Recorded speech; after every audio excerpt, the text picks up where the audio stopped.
Bonjour, je m'appelle Sam Meredith. Aujourd'hui, nous allons parler de l'influence que les dernières données sur les emplois non agricoles pourraient produire sur les États-Unis. Et Dean Mackey, l'économiste en chef à Point72, nous rejoint par téléphone pour en parler.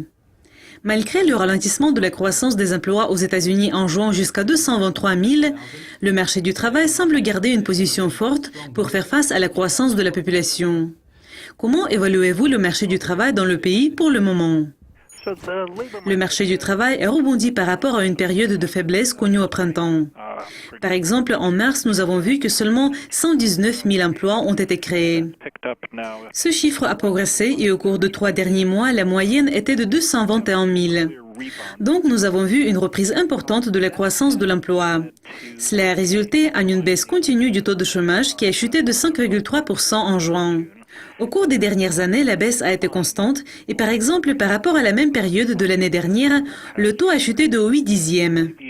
Donc, je pense que nous avons besoin de l'augmentation de 75 à 100 000 emplois par mois pour maintenir le taux de chômage stable. Donc, je crois que si le chiffre est près de 220 000, le taux de chômage va continuer à chuter. Le marché du travail continue de se resserrer, donc une bonne nouvelle pour la Fed est que récemment, au moins dans ce rapport, il semble qu'il n'y a pas beaucoup de pression sur les salaires. Nous avons vu que la croissance des salaires était seulement de 2% en glissement annuel en juin. Donc, elle est toujours relativement faible, même si le taux de chômage recule. En fait, avec le temps, la croissance des salaires va s'accélérer comme le taux de chômage continue à chuter. C'est-à-dire qu'il y a des données mitigées dans ce rapport, mais mon point de vue est que la croissance de l'emploi est assez forte pour que le taux de chômage continue à chuter. Et avec le temps, cela va mener à la croissance des salaires. Nous l'avons vu dans certaines données, mais pas dans ce rapport. Comme la Fed déclare qu'elle va augmenter ses taux d'intérêt cette année, beaucoup de responsables officiels ont dit que ce changement pourrait avoir lieu en septembre.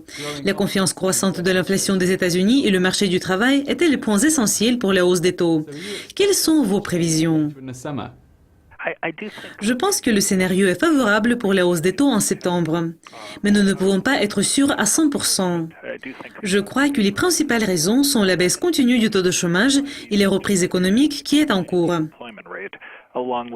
Nous observons l'augmentation des dépenses des consommateurs au deuxième trimestre et l'accélération de la croissance du PIB.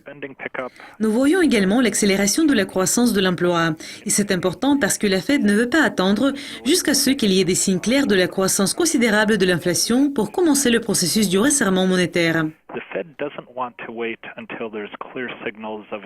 Et comme le taux de chômage continue à chuter, la Fed sait qu'avec le temps, cela va mener au renforcement de la croissance des salaires et à l'augmentation de l'inflation. Ils veulent agir avant que cela arrive, afin que, vers le moment de l'accélération de la croissance, la Fed puisse avoir un taux plus ou moins neutre pour commencer le processus. Je pense que la Fed va commencer la hausse des taux en septembre et ce rapport, même s'il est un peu mitigé, soutient cette idée.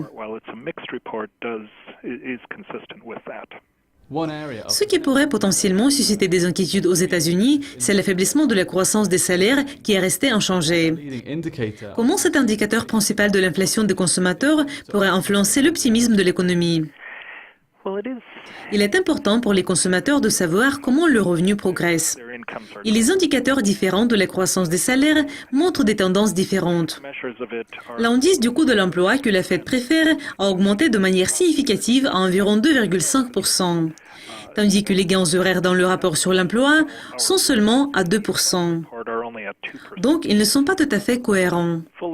La croissance des salaires n'est pas un indicateur très clair de l'inflation, et elle suit des tendances souvent différentes dans certaines périodes de temps. Cependant, du point de vue de la Fed, et je suis d'accord avec cela, si vous voyez l'accélération de la croissance des salaires pendant un certain temps, elle sera associée avec le renforcement de l'inflation. Les délais sont assez longs et variables, et il n'y a pas de relation directe, mais je crois que cela aura lieu. Pour le moment, il n'y a pas assez de croissance pour mettre beaucoup de pression sur la Fed pour se lancer rapidement dans le resserrement monétaire. Et je pense que c'est une bonne nouvelle, par exemple, pour les marchés des actions. Dans ce rapport, il n'y a pas de signe de ce que la Fed doit procéder au resserrement rapidement, mais je crois que la Fed, et moi aussi, nous pensons que la croissance des salaires va augmenter si le chômage continue à diminuer. Dean, merci beaucoup. Restez à l'écoute de Yucascopy TV pour apprendre d'autres mises à jour. Mais pour le moment, au revoir.